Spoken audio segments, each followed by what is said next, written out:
फरवरी को केंद्र सरकार आम बजट पेश कर रही है और हम सभी जानते हैं कि बीते एक साल में कोरोना की वजह से देश भारी आर्थिक मंदी से गुजरा है और पूरे देश के साथ उत्तर प्रदेश को भी इस बजट से काफी उम्मीदें हैं। देखिए खास रिपोर्ट।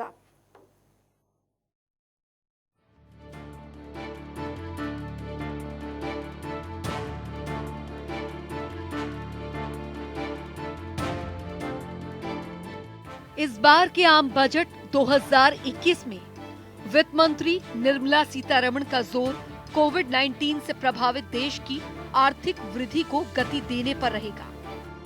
माना जा रहा है कि वेतनभोगी लोगों को इनकम टैक्स में कुछ छूट दी जा सकती है। ये उम्मीद भी की जा रही है कि वित्त मंत्री इनकम टैक्स और जीएसटी में व्यापारियों, उद्योगों और आम लोगों को राहत देंगे। बजट में उन बिंदुओं पर भी विशेष फोकस रह सकता है जो प्रधानमंत्री नरेंद्र मोदी के एजेंडे में शामिल भी है। ऐसे में राजकोषीय नीति, इनकम टैक्स, इंश्योरेंस सेक्टर और बॉन्ड मार्केट, इसके अलावा सामाजिक सुरक्षा, कुशलता प्रोग्राम, इंफ्रास्ट्रक्चर, साफ सफाई और जल के साथ पब्लिक वितरण प्रणाली आदि में सुधार की अपेक्षाएं हैं।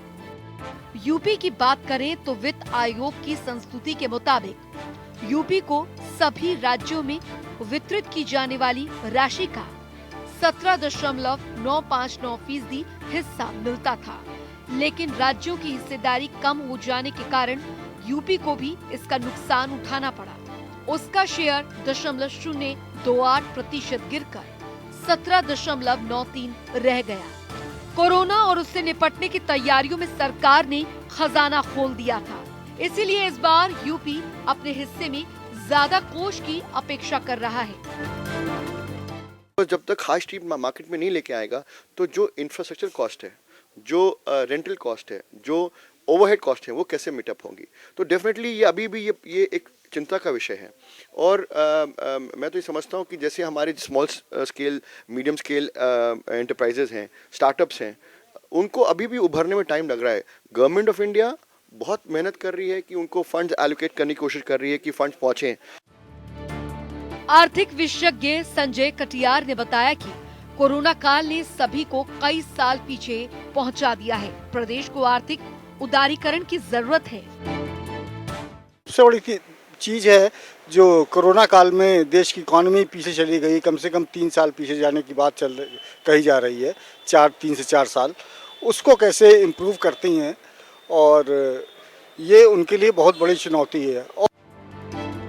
तो वहीं गृहिणियों का कहना है कि घरेलू सामान सस्ता होना चाहिए। रसोई का बजट बिगड़ चुका है। जी, मैं सोचती हूँ जो कोरोना काल में हम लोगों का, हमारे फैमिली का जो इनकम का लॉस हुआ है, तो हम लोग चाहते हैं कुछ ऐसा बजट आए ताकि हमारी गृहस्थी अच्छे से चल सके, चीज़ों के दाम कम हो और हमें थोड़ी हेल्प मिले किचन में। ये जो पिछला एक साल गया है, पिछले बजट से इस बजट तक, ये साल व्यापारियों के लिए और देश के लिए सबसे कठिन साल रहा, क्योंकि इस साल विश्व की सबसे भयानक त्रासदी कोविड-19 का हम लोगों ने सामना किया। कोविड के चलते देश के व्यापारियों की आर्थिक स्थिति बहुत खराब हो गई है और इस बात को केंद्र सरकार पूरी तरीके से जानती है। हम लोग ये मानकर चल रहे हैं कि इस बजट में वित्त मंत्री जी देश के व्यापारियों के लिए विशेष पैकेज कोई ना कोई लाएंगी। हम लोगों की ये मांग है कि देश में इस समय विदेशी ई-कॉमर्स कंपनियों के चलते पूरे देश का रिटेल सेक्टर का व्यापार पूरी तरह से चौपट है। कुल मिलाकर सरकार के साथ ही समाज का हर वर्ग आने वाले आम बजट पर टकटकी लगाए है। अब देखना ये होगा कि सरकार इन उम्मीदों पर कितना खरा उतर पाती है। जनता टीवी के लिए लखनऊ से अनिल के अंकुर के साथ आशीष कश्यप की रिपोर्ट।